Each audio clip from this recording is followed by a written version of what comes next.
Welcome back to the Big Blue Breakdown. It's time for your New York Giants versus Chicago Bears. Three key matchups to watch. I'm Paul Dottino. So the Giants head to Chicago on Sunday, and it's going to be a nasty day by all accounts at Soldier Field.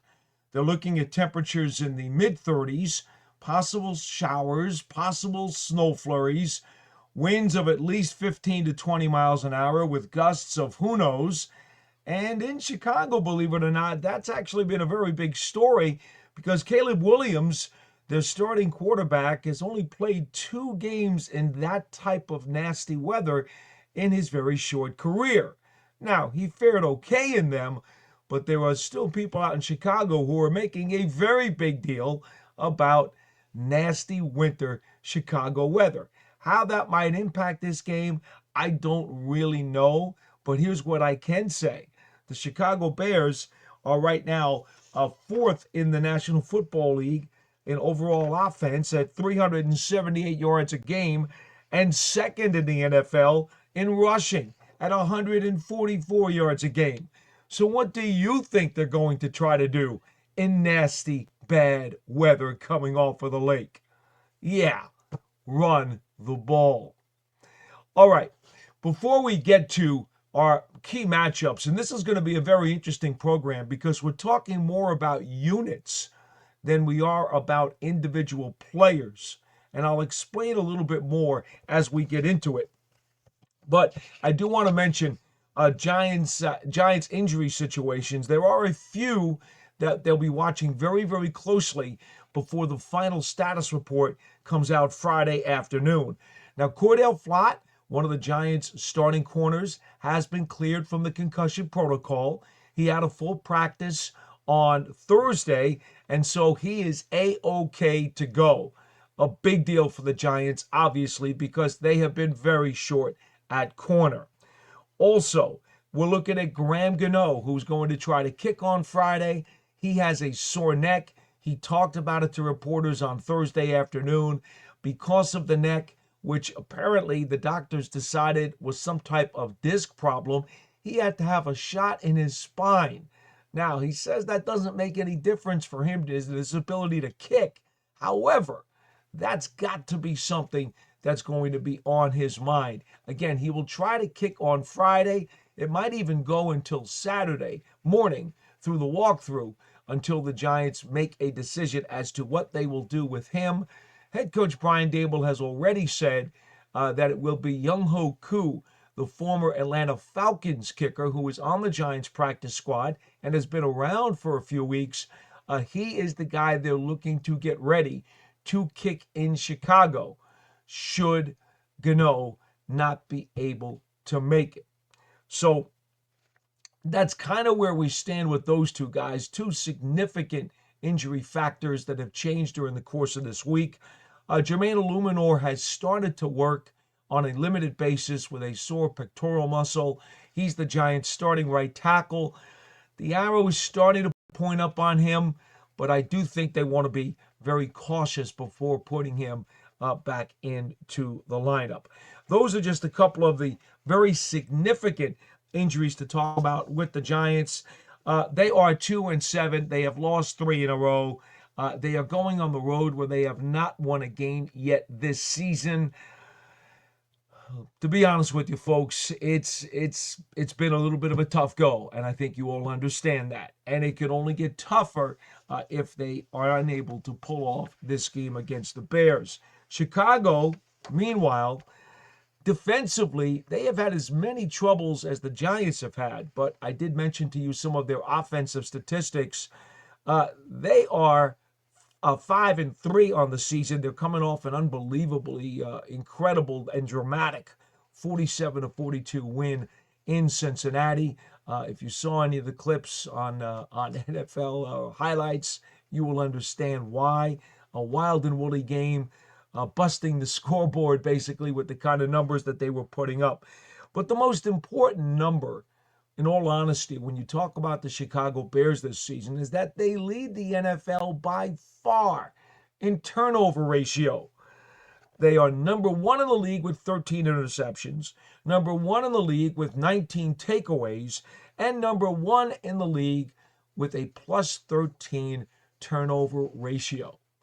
Obviously, in bad weather, turnovers can be a very, very big factor, even more so than in good weather.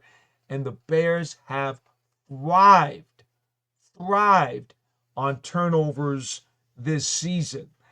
And that's why it becomes ultimately most important for the Giants to do a good job in protecting the football, regardless of any strategy or successes that they may have on the field with either of their game plans. You just simply cannot underplay, or should I say, you cannot overemphasize the whole turnover factor enough in this game against the Bears.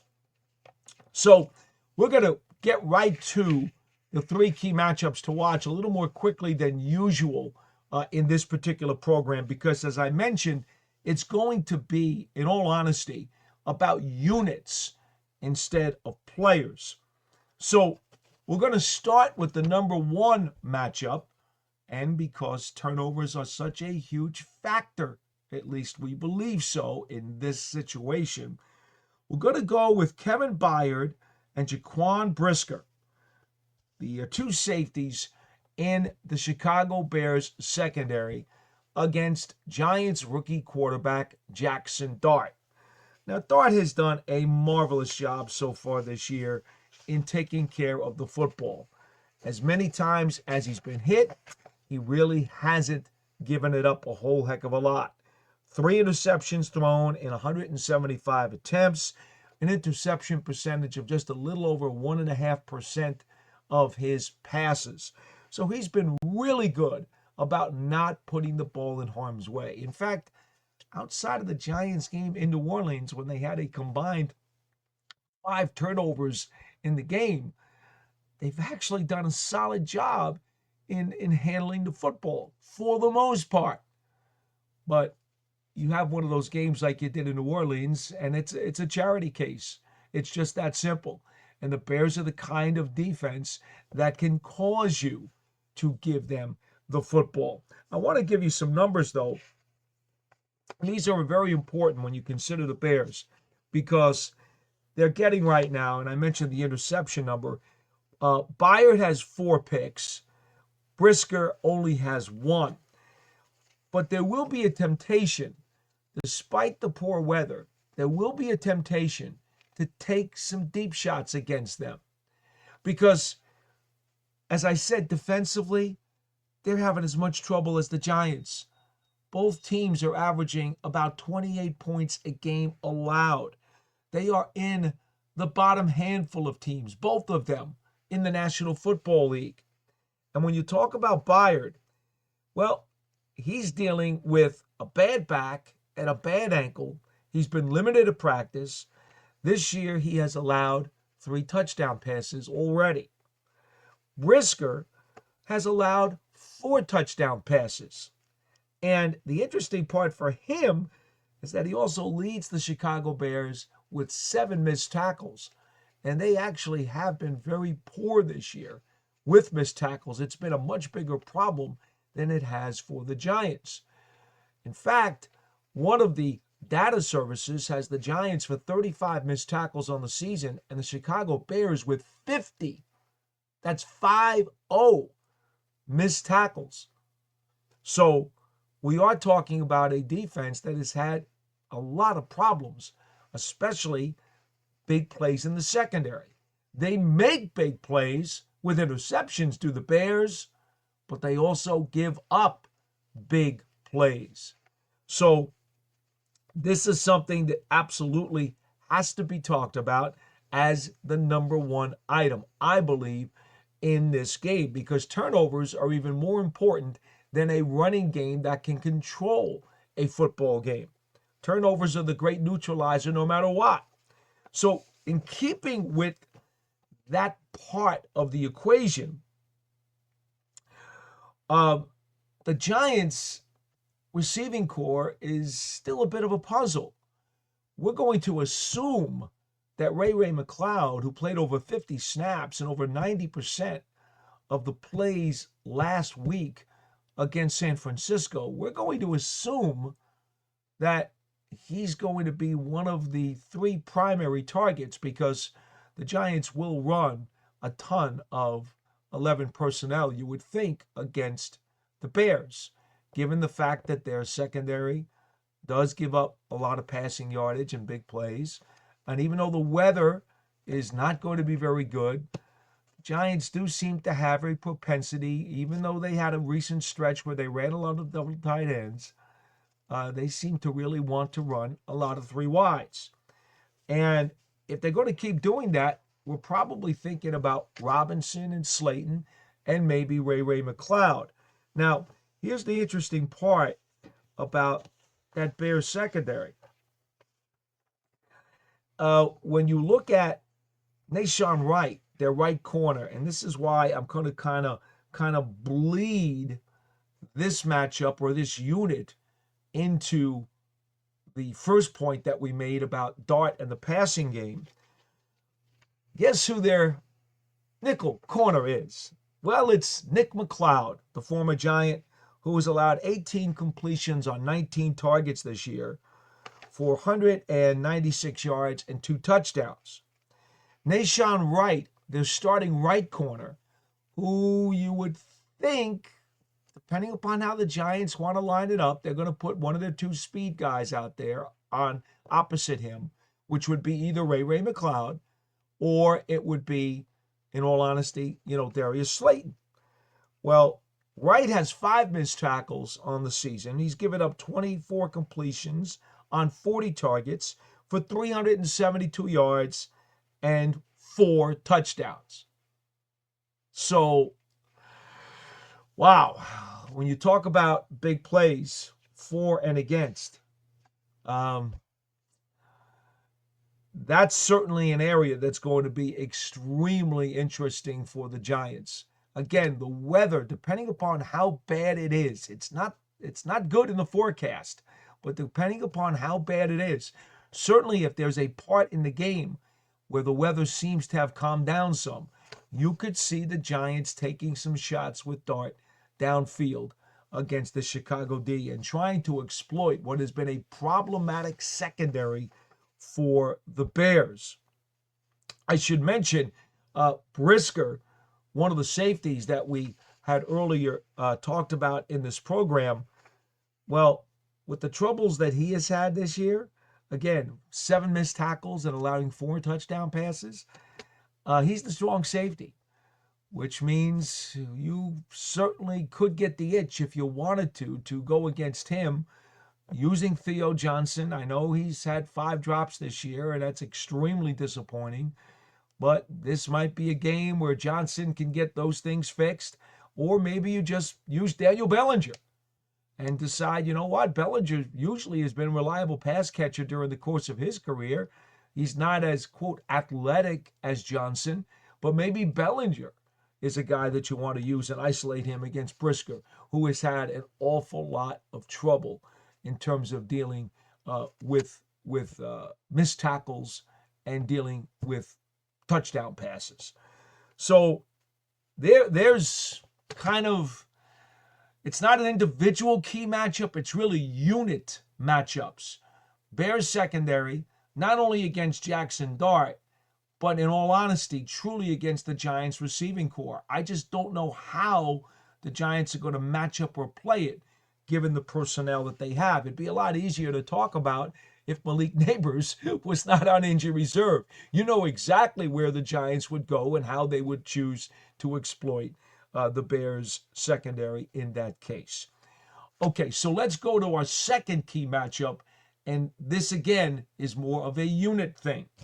We told you about the Bears offensively. Run, run, run, run. That is what they're going to do and utilize that strong running game as much as possible. In fact, they are averaging just about 5 yards a carry, which is also ranking 6th in the NFL. So whether it is DeAndre Swift or Kyle Monangai, the former Rutgers player who had 170 plus yards rushing against the Bengals last week, whether it's Swift or Monangai, They are going to pound the football. Their entire offensive game plan is based on focusing on the run as much as possible and then occasionally mixing in the play action pass once they've got you cheating up toward the line of scrimmage. And they are not afraid to take deep shots downfield. That is just the way they play it. So it's run, run, run, run, run, play action, and deep shot. There's really no secret to how the Bears like to run their attack. So we'll call this one Swift and Monangai. Swift is over 450 yards rushing this year. We're going to call it Swift and Monangai against the Giants linebacking core. Now, yes, the defensive line has to block well for the linebackers to be able to roam and find their run fits. But we'll call it the Giants linebacking core in general as the key matchup against these two backs. We know about Bobby Okereke. He's still amongst the top 10 in the NFL in tackles. But what are the Giants going to do in terms of the rest of their linebacking core? If you're going to focus more with Thibodeaux and Burns on the edge and Carter on the edge as part of that three-player, three-way outside edge situation, what do you do in the middle? Darius Muasau been banged up. Got banged up in the game last week. Flanagan Foles had to come in. He is not as much of a thumper linebacker as he is a coverage linebacker or a special teams guy. But the Giants are so thin.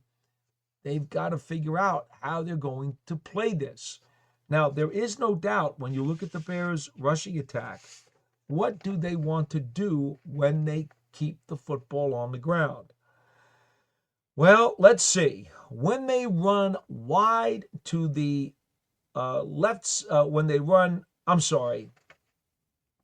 when they run wide to the right side. I was going to say left side, but I got to think in transverse that I've got the ball, right? If I'm on offense, when running wide to the right side of the Bears offense, 68 rushes for an average of 7 yards a carry. That would be behind Daniel Wright, their starting right tackle, and starting tight end Cole Kmet. Now, Kmet had himself concussion protocol earlier. He got cleared. He practiced in full on Thursday. He is part of the reason why the Bears' rushing attack is so terrific. In fact, he's only caught 10 passes on the season, but you will recall ever since he's come into the league, he has been known as a terrific blocker. Well, that's what it's all about for the Bears running game. They are going to run to the right side of their offensive line and try to dig out as much yardage as they possibly can. And for the Giants, well, you don't have to be a genius to figure out they are 31st in the NFL against the rush, allowing 150 yards per game, which plays right into the Bears' hands. And they are allowing over 5.5 yards a carry, which is also, that is drop dead last in the NFL. So we know the story of how the Bears want this to play out offensively. They will do everything they can because it matches up perfectly the holes in the Giants defense with the peg that they have on offense. But again, I'm going there second after the Giants pass game only because turnovers really can outshine everything in any football game.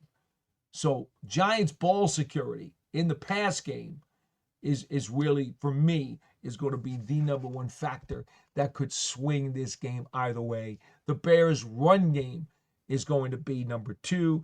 And then finally, we did tell you the Bears will occasionally take deep shots. So we'll assume that the Giants will be able to start Cordell Flott at one corner, and we're going to guess that Tay Banks is on the other corner. And so when the Bears do take their occasional deep shots, and they're going to do it, that's what they do, they're going to be looking for a couple of guys who have been nicked up during the week, Rome Odunze and DJ Moore. Now, Odunze and Moore have both averaged over 13 yards a catch. In fact, Odunze is over 15 yards a catch so far this season. Odunze in particular with 5 touchdown grabs, 31 receptions for over 470 yards. Moore with 30 grabs for over 400 yards. Now, that is critical because the Giants at this point have still had secondary problems. Not just problems, but also injuries. It looks like Javon Holland is on the mend and on the way back. He's been doing more and more at practice, so that gets one of the Giants' safeties back into lineup, we think. And again, Flott got the clearance. He'll be at one corner for sure. Do the Giants stick with Tay Banks at the other corner? It's not like they have a lot of options, and I know that Banks continues to be even more inconsistent than ever. The Giants have to figure out exactly how do they want to deal with that situation because Odunze and Moore can strike quickly once you get lulled to sleep with that Bears running game. I do want to mention that Odunze's been dealing with ankle and heel injuries, and Moore has been dealing with hip and groin injuries. So they are not exactly 100% or fleet of foot, as we would say, for speedy and dangerous wide receivers. But nonetheless, all it takes is one busted coverage for one of those guys to make a big catch from Williams, and then all of a sudden, the Bears have some points on the board. Well, that'll do it for this edition of the Big Blue Breakdown. Your 3 keys matchups for the New York Giants in their road contest on Sunday against the Chicago Bears. As always, we'll be back on the New York Giants on SI YouTube channel and media network on Monday morning with your New York Giants game balls and gassers on offense, defense, and special teams as they try to halt a 3-game losing streak. Until then, I'm Paul Dottino. So long, everybody. It's great to talk to you once again.